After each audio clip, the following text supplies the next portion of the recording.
ভগবান শ্রীকৃষ্ণ ভগবদ্গীতার অষ্টাদশ অধ্যায়ের ৬৮ নম্বর শ্লোকে নিজেই বলেছেন, ইয়ং পরমং গুহ্যং মদ্ভক্তি সুবিধাস্যতি ভক্তিং ময়ি পরং কৃত্বা মাম এবৈষ্যসি অসংশয়। হরে কৃষ্ণ।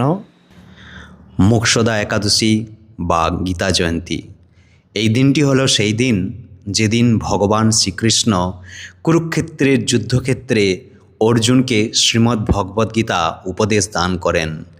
এই দিনটিকে আত্মোন্নতি, ধর্মচিন্তা ও ঈশ্বর শরণাগতির বিশেষ তিথি হিসাবে পালন করা হয়। গীতা আমাদের শেখায় মানুষের কর্তব্য কী, জীবনের সঠিক পথ কী, আর সংকটকালে স্থির থাকা কেমন করে সম্ভব। এই দিনে বিশেষভাবে গীতা পাঠ, গীতাযজ্ঞ, গীতাদান ও জপের মাধ্যমে ভগবান শ্রীকৃষ্ণের কৃপা লাভ করা যায়। তবে এই দিনে গীতাদানের মহিমা অসীম।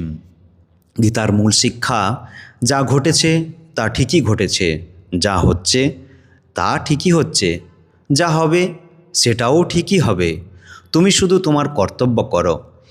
এক এমন শিক্ষা যা দুঃখ, ভয়, চিন্তা, মানসিক অস্থিরতা কমিয়ে মানুষকে দৃঢ় করে।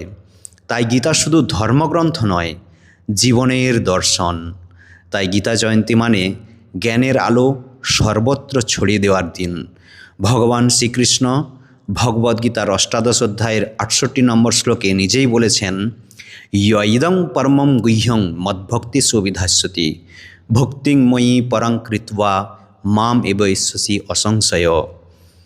যিনি আমার ভক্তদের মাঝে এই গীতার পরম গোপনীয় বাক্য উপদেশ করেন বা দান করেন, তিনি অবশ্যই পরাভক্তি লাভ করে আমার কাছে ফিরে আসবেন।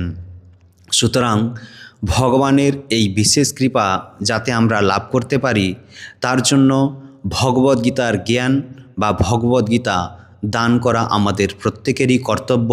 আসুন যে যার সামর্থ্য অনুসারে ভগবদ্গীতার জ্ঞানকে সকলের মাঝে ছড়িয়ে দিই।